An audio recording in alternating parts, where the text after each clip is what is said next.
If someone told you, let's circle back and decide, and very clearly, decisively, very clearly, not want to even touch that point again, what would you do? Well, if it's not, if he has a point that so you're just waiting for it to die a natural death? Yeah. But if it's really important, then I would recommend I will stand you bring my ground. I will stand my ground. If it's something which I think is important, but you don't think is important, and it's something I see but you don't see, I will actually stand my ground and I'll say, look, no, I think it's something that needs to be addressed right now. Yeah. And I will stand my ground.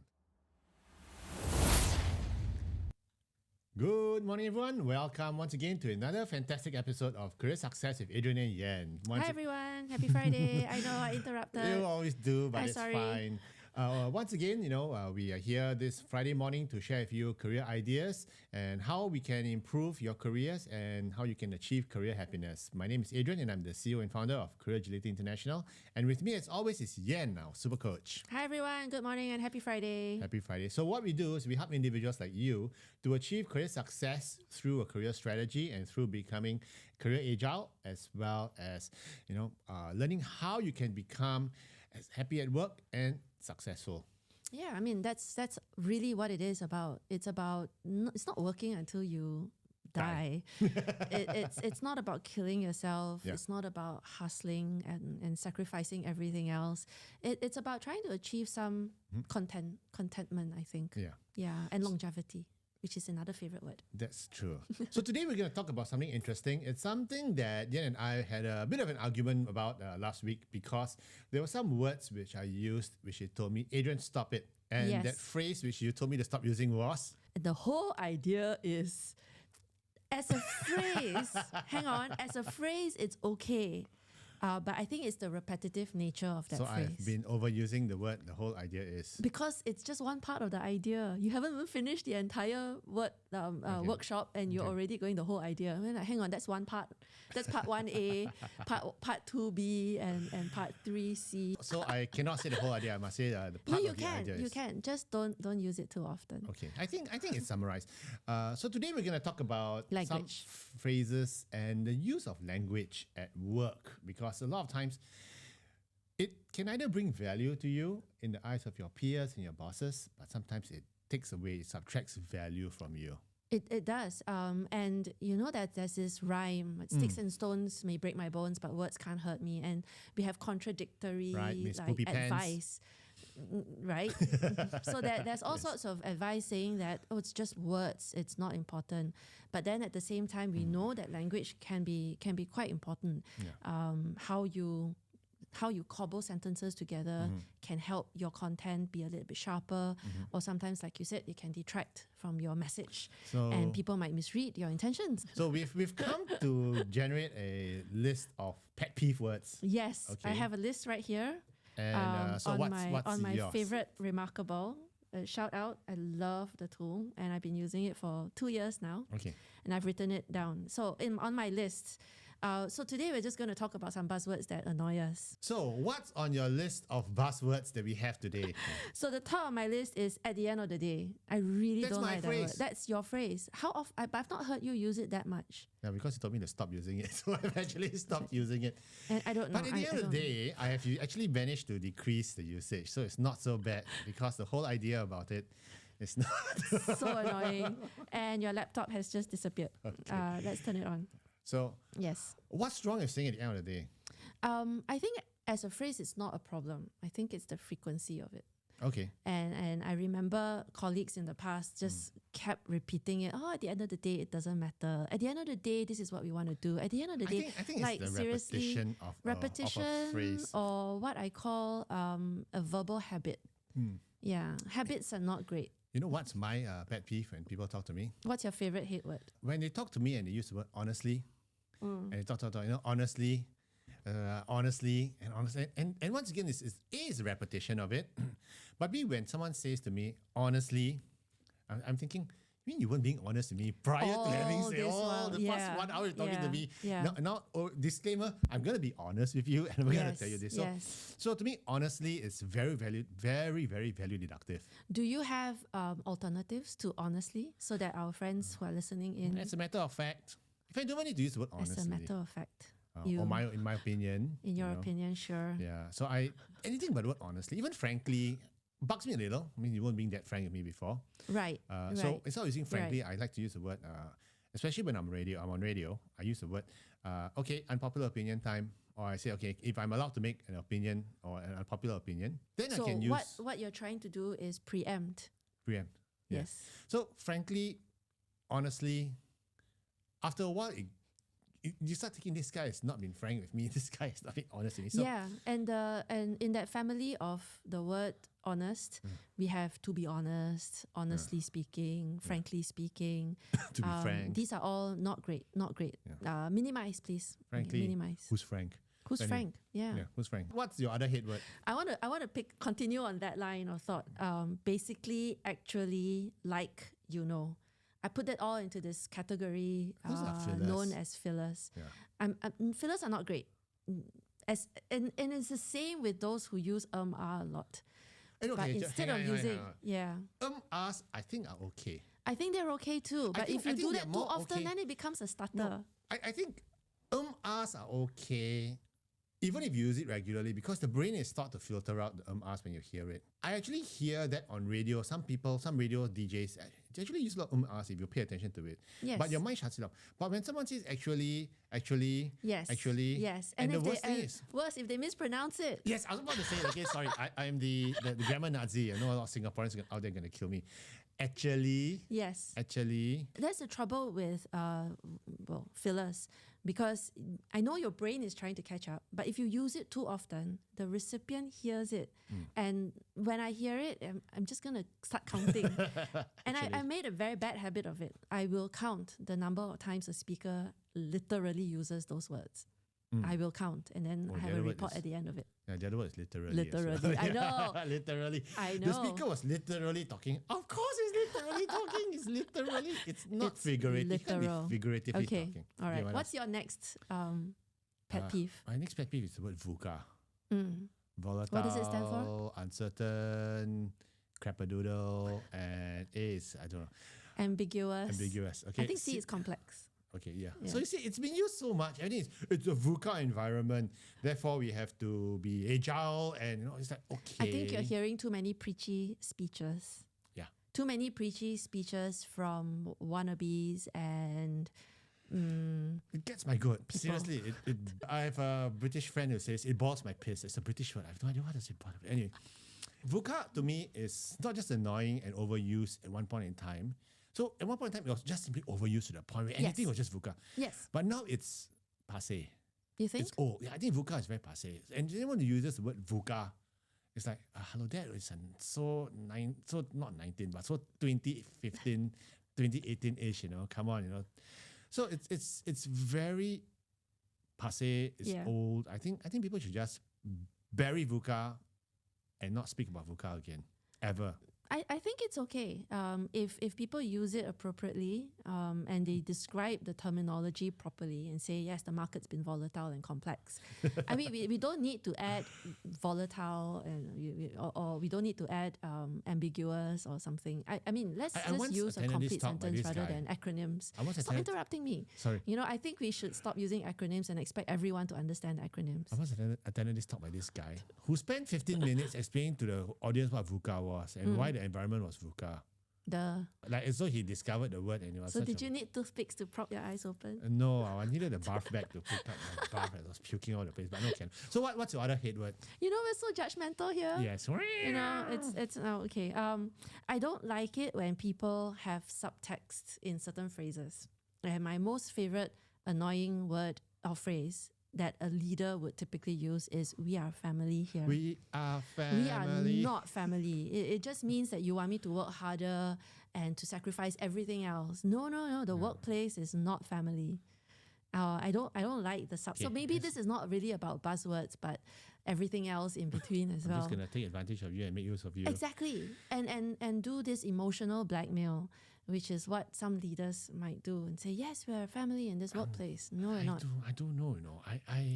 To me, I agree with you. It's one of the warning signs. We are family. It's like no, I didn't join this company because for the family vibe. Exactly. It's not charity and I'm not going to bend over for you. Yeah. No. You're paying me. It's a transaction. In that same family of phrases? In this same context, the subtext on we don't play politics here. Oh, okay. Or we don't believe in politics We do in not this workplace. allow politics in this office because Except I'm the only me. one who's allowed to say it, right? So Anyway, I'm just thinking about language and what it might reveal. And if you listen closely and actively to some of these words that people are using, you can derive meaning from it, and hopefully you can read your audience a little bit better and then figure them out. one of the words which I like and don't like at the same time, and I don't like it because it's a bit annoying and rude, but I like it because it actually tells the other person to shut up. Yes. What is it? Let's put a pin in it and talk about it later. Let's talk about this offline at the meeting. It's all the same. Yeah, yes. no. Let's come back. Let's circle back to this again. Let's table it for discussion later. So I don't like it because it's. I like it. So No, I like it. I mean, it's I like like put a pin in it. In many conversations, especially if there was an interview or we're doing a deep dive or we're doing some brainstorming and we go off on a tangent, we have to put a pin in it. And maybe the alternative to putting a pin on it would be to put it in a parking lot. Let's park it somewhere. Or we can put it on the side first and we can take it offline. And offline is really shut up. Yeah, it's basically it just actually telling the other guy to just look, shut up. Let's you're going off track. cut this off at this point let's and chop it off at the hip and let's circle back. let's bring it out to the back of the barn and shoot it. Okay. And circle back. I don't have a problem with circle back. Why do you not like circle back? I think these words are too metaphorically.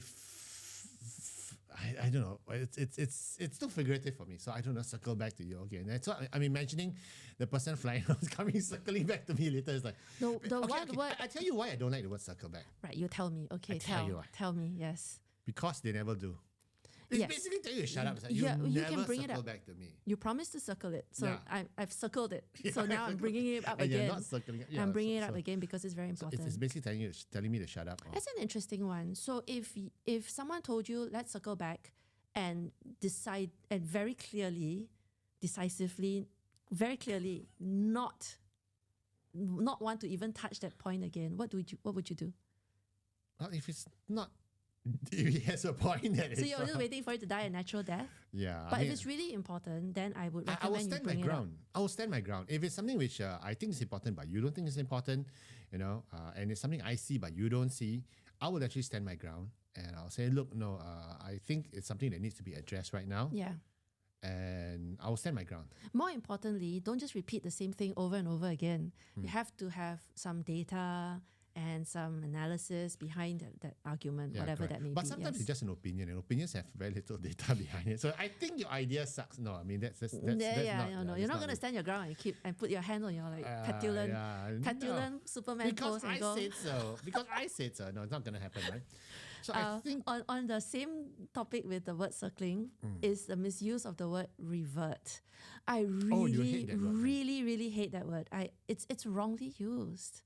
To revert is to return to an original state. So I can't speak English, therefore I revert to Mandarin.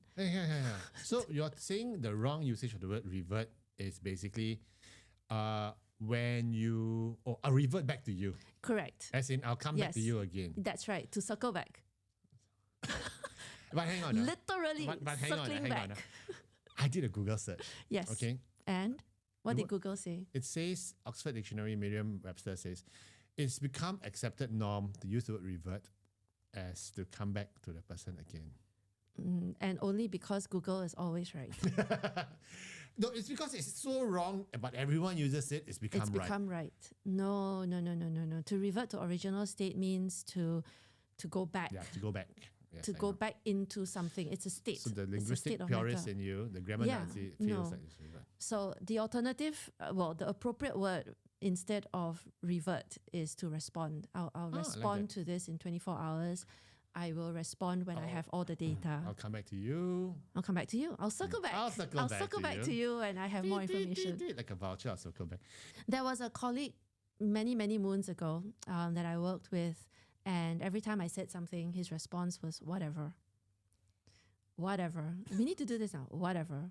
and we got so to do this, dismissive. whatever. It is quite bad. It's I think terrible. as a language, as a word, Yeah. it is very dismissive. Yeah.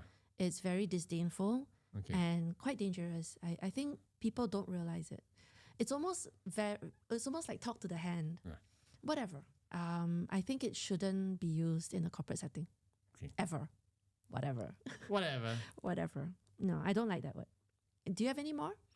No, I think that's about it. There's one more that annoys me. Which one? Work hard, play hard. Over here in this company, we work hard, but we also play hard. No. At the end of the day, I don't want to play I didn't come here with to you. play hard. Yeah. I didn't come here to play. So stop with, the after work drinks. Stop with, that's another whole can of worms. I don't want to go to work and then have to hang around with you, having already spent the full 8 hours a day, and then to spend another 3-4 hours drinking. No, thank you. I'd go home. But I think it's, once again, different strokes for different folks. I think the Gen Zers, a lot of the younger ones, maybe they want to have more interaction with the... I But for us, disagree. I disagree. You've The always Gen been like that? Zers I know.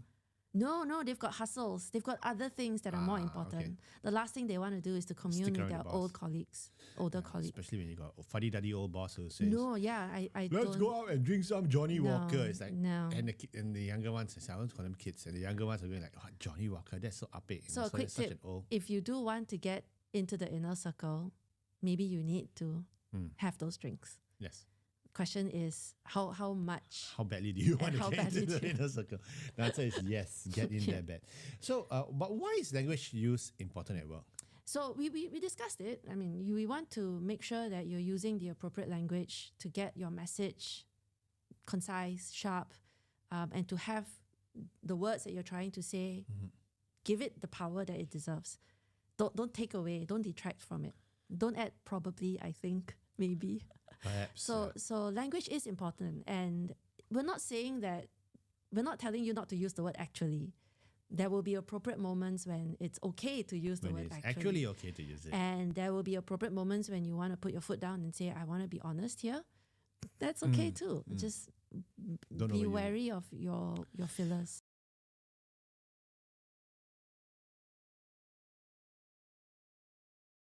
Communication is very important because people can't Duh. read Sorry. your mind. No, verbal communication Yes. is very important because people cannot read your mind, and therefore they will take the cues of what your state of mind is or how intelligent you are by the way you talk. And a lot of us tend to delve a little bit more into why did you choose those words? Yeah. And what's the meaning behind it? What's Only, your true only you agenda? Only you will overanalyze Oh, words. I disagree. I know a lot of people who overthink. And sometimes we overthink, and that could No be to lah, our detriment. Seriously? But Okay, no, for maybe the little people do overthink. hamster brain of mine doesn't overthink and overanalyze. It's like, oh, why did she use this word? Are there deeper Freudian? I have, to those who are listening, to those, I'm just going to speak to the fourth wall here. To those that are listening, put in your comment on whether or not you overthink as to someone's choice of words and language. I bet you there are more than half. More than Okay, half. okay. But we don't have the statistics. I don't know. But, and I think And you because- started your language with but. There you go. That's the other thing you do a lot of. Really? You interject with but. Okay. And I think that the only way someone can peek into your mind is through the way you speak. And if you speak badly and you speak in a very disorganized manner, or even if you write in a very disorganized manner, it reflects the frame of mind you're in. Right. And it does Convoluted. not impress. It does not Exactly, impress. yeah. Have you ever received an email Yes. which is like so long? And Yes. at the end of it, you read like, What? What? Yeah. What? And I am also viewing a lot of video interviews Oh, yeah. of young people as part of one of my other assignments. And people, I'm listening to these young individuals in their video interviews natter on and on and on, at the end of which I've got a furrow and I'm just deepening my What? my wrinkles. Yeah. And we're like, what? What? Yeah, no. So yes, if you need to be concise, especially when it matters. Yeah. Yeah. So that's why communications are very important, especially when you're conveying ideas to senior management. Yeah. And not just that, your resume as well. sometimes the convoluted storytelling on a resume with like large words that don't quite stitch together well. But you realize that for a lot of people, their resumes are just word soups, right?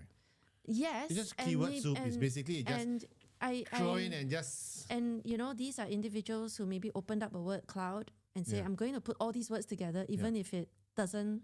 Because they're trying to hack the ATS, or the applicant tracking system. They're trying to make themselves sound intelligent when actually it's doing the opposite. But I know, once again, as I always say, people don't You always read. say. I always say. And this one, I always say. HR people do not read resumes in detail anyway. So they scan. Let's put a pin in it. And we'll do this in another chapter. We will park it aside, okay? And we will do this in another chapter on whether or not your CVs actually get read. And you're going to say, Adrian, it's not a CV, it's a resume. Okay, whether or not your resumes actually get read. Okay. And if you're keen on having us have that argument he's pointing his finger again. Not to you, I'm pointing to him. Is to just drop us a note in the comments whether or not you want us to have a discussion on how worthless a CV is. Resume is important. It is important. And it represents your professional brand. No, I agree. So you have to do a good job regardless of whether or not it's read. Yeah. And that you can't disprove. No, it doesn't mean that you can just throw words. And you never know when someone might just want to read it. So I agree with you. Of course.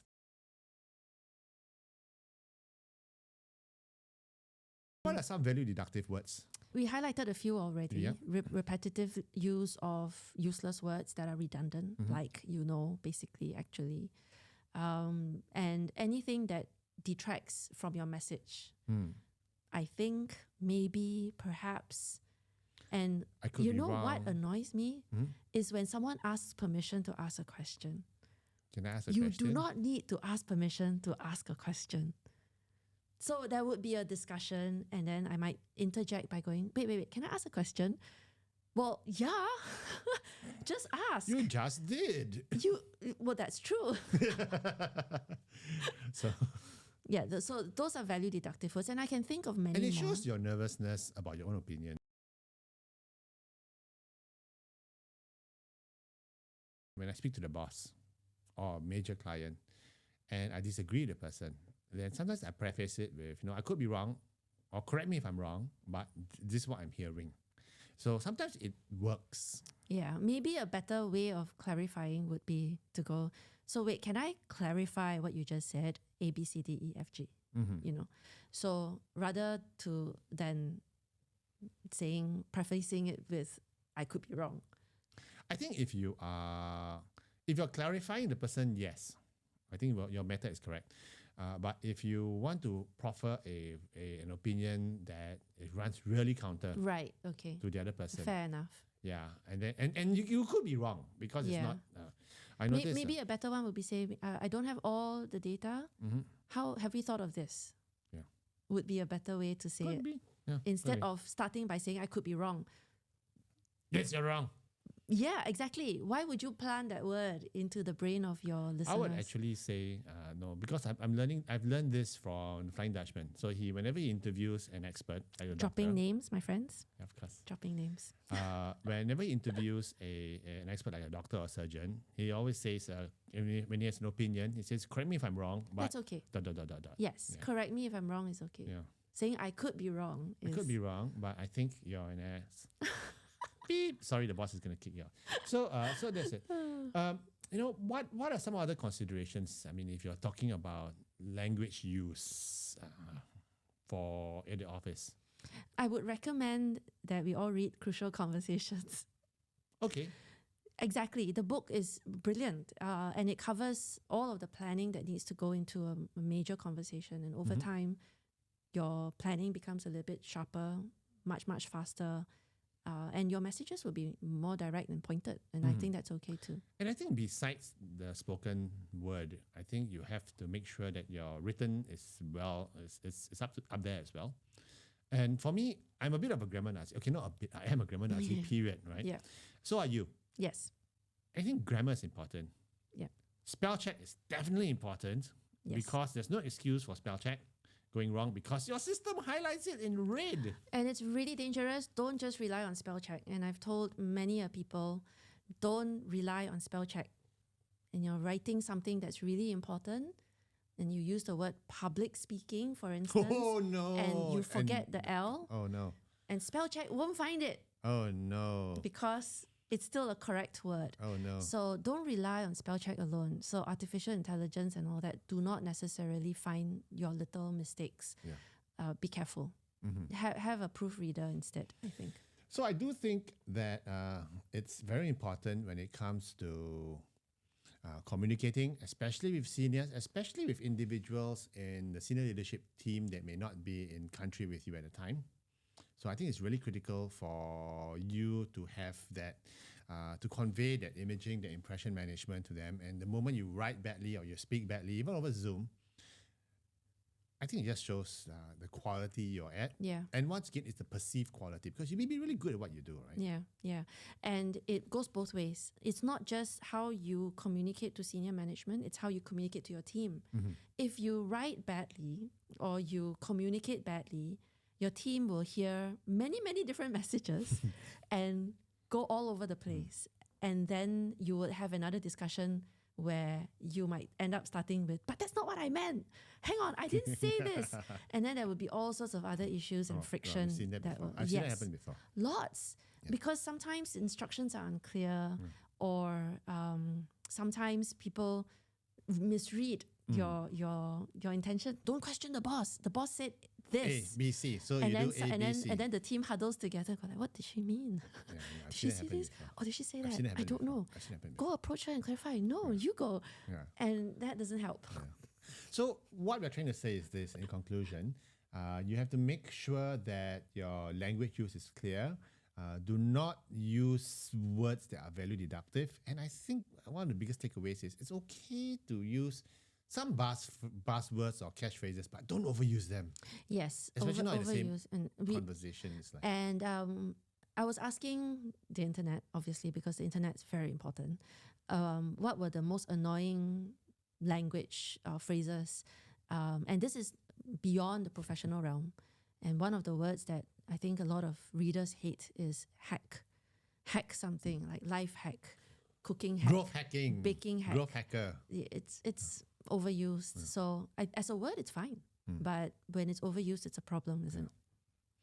So those people cannot hack it. That's Cannot why. So anyway, if you need to have any advice on grammar, you can go look Yen up. She has a master's in communication. If you need help with your resume, please reach out. Yeah. It's not about stitching nice buzzwords together not. and hoping that the ATS would read your resume, because the ATS is not human. Yeah, your resume needs to tell a story. But very importantly, what we want to share with you today is if you have to watch your impression management, you got to watch your image, especially with senior management. And if you are on a career acceleration stage in your career right now, come talk to us. Drop us an email, info@careeragility.org. We can do an audit for you. We can work on your career strategy. We can highlight things that you probably may not have noticed. Yeah. So And language is the hardest habit to break. It's hard. it is. It's hard. It is. It's hard. And you don't have to speak in a British accent to get credibility. Right, old chap? No, don't do that. I think that would reduce your credibility significantly. Are you barking mad, old chap? Okay, anyway, have a great weekend ahead and keep rocking. Have a great one. Bye.